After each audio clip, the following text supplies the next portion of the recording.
Hello guys, in this video I'm gonna show you how to change PSN account name on PlayStation 5.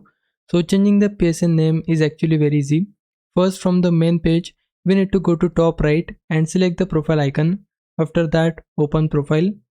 Inside here we need to switch over to this pencil icon to edit profile. Here we have two options, name and online ID. If you want to change your profile name, then select the name and then you should be able to enter your first name, middle name and last name. After making your changes, just select confirm and your profile name will be changed. However, if you want to change your online ID, then select the online ID option from here. Then it will show you some important information and warnings.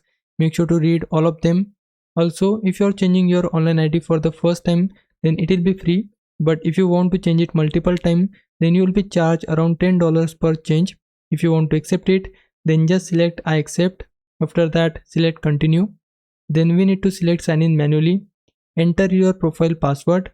After that, you should be able to select the online ID which you want to use. After entering the new online ID, we just have to select confirm from bottom right and then your online ID will be changed. Hope this helps. Leave a like and subscribe my channel. For now, thanks for watching.